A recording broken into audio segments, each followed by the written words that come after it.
Prezados policiais, bombeiros militares, policiais penais, civis,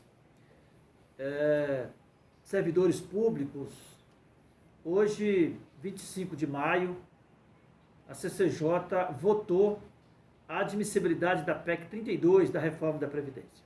Foi admitida a constitucionalidade da PEC. Eu votei contra, com muita convicção. Eu queria dizer, reforçar aqui da importância de todos nós promovermos o debate, o estudo sobre a PEC. Nos últimos 40 dias, a CCJ debateu com relativa profundidade a PEC através de várias audiências públicas. E foi tão importante essas audiências públicas, nós podemos comemorar um resultado já positivo, porque o próprio relator concordou conosco no sentido de que a PEC tinha inconstitucionalidade. Uma delas relativa aos princípios. O texto da PEC propõe mais 7 princípios da administração pública, lá no artigo 37. O relator concordou que é inconstitucional e retirou da PEC. O mais grave deles era o princípio da subsidiariedade, que era aquele que permitia que a iniciativa privada dividisse com o Estado, ou o Estado com a iniciativa privada, a responsabilidade das políticas públicas, a responsabilidade das ações do serviço público.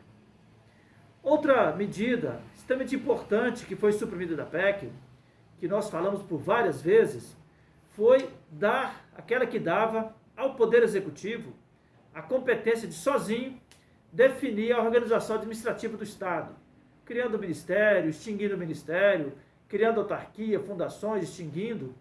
Isso equivale a dizer, se isso prevalecesse, que o governador de Minas poderia, por exemplo, extinguir o nosso IPSM, ou a FUNED, ou outro órgão qualquer. Isso também foi considerado inconstitucional e foi suprimido da PEC. Assim como foi suprimido a proibição que havia para que o servidor do Estado, aquele chamado carreira típica do Estado, pudesse ter alguma outra renda, como, por exemplo, um restaurante, uma propriedade rural.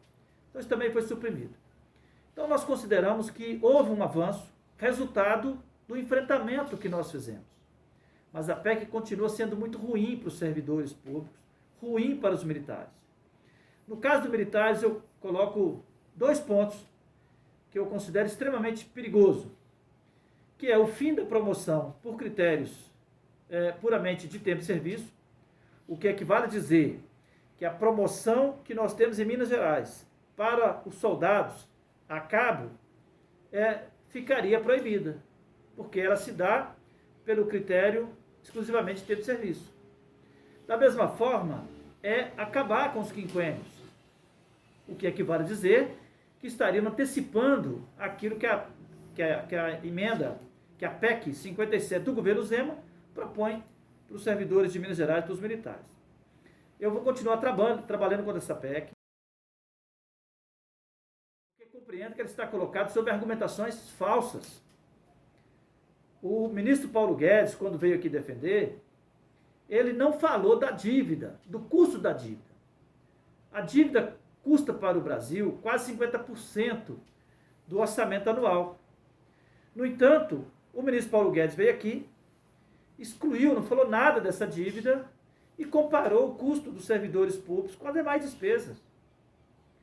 Olha, nós temos uma média de servidores que não é a maior do mundo.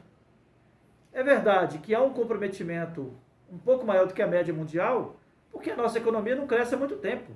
Não é a folha que está crescendo, é a economia que está estagnada.